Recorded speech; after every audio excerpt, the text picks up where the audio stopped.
భారతదేశంలో హిమాలయన్ ప్రాంతాలు కావచ్చు, హిల్లీ రీజన్స్ కావచ్చు, వీళ్ళందరికీ ఇంటర్నెట్ సర్వీసెస్ అవసరమే. ఇప్పుడు మనకి రిలయబుల్ ఇంటర్నెట్ అనేది వాళ్ళకి సరిగ్గా అందట్లేదు. ఖచ్చితంగా స్టార్లింక్ వస్తే అందుద్ది. కానీ ఈ టెర్మినల్స్ ఏర్పాటు చేయడం చాలా ఈజీ.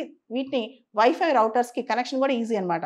కానీ థింగ్ ఏంటంటే స్టార్లింక్ టెర్మినల్స్ ఏర్పాటు చేయడానికి ఖర్చు చాలా అవుతదనమాట. ఉదాహరణకి ఈ ఫిబ్రవరి 2025 ఫిబ్రవరిలో భూటాన్ వాళ్ళకి స్టార్లింక్ సపోర్ట్ చేస్తుంది. దీనిలో దాదాపు వాళ్ళకి మనం ఇక్కడ ఇంటర్నెట్ సర్వీస్‌కి 400, 500 మనం ఇక్కడ ఇండియాలో ఖర్చు పెట్టుకుంటుంటే స్టార్లింక్ వాళ్ళు భూటాన్‌కి ఇచ్చేదానికి మంత్లీ 3000-3500 అవుతుందంట.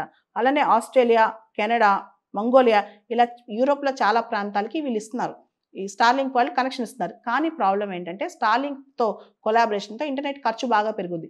హై స్పీడ్ వస్తది అండ్ స్టార్లింక్ అసలు జామ్ అవ్వదంట. జామ్ అవ్వడం చాలా కష్టం. ఎందుకంటే ఇది నారో బీమ్స్ ద్వారా, స్మాల్ యాంటెనాస్ ద్వారా, ఎన్క్రిప్టెడ్ డేటా ట్రాన్స్మిషన్ ద్వారా ఆపరేట్ అవుతది కాబట్టి స్టార్లింక్ జామ్ అవ్వదు. స్టార్లింక్ చాలా ఫాస్ట్‌గా వస్తది.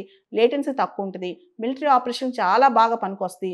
తర్వాత telemedicine, tele education, hilly regions, Himalayan regions, remote villages ఈ ప్రాంతం, ఆ ప్రాంతం అని కాదు. స్టార్లింక్ అద్భుతంగా పనిచేస్తుంది. ఇంక్లూడింగ్ మనకు తెలుసు అండమాన్ నికోబార్ ఎక్కడైతే సెంటినలీస్ వీళ్ళు ఉంటారో వాళ్ళకి కూడా మన ఇంటర్నెట్ అందించొచ్చు. అంతేకాదు లక్షద్వీప్ కూడా ఇంటర్నెట్ అందించొచ్చు.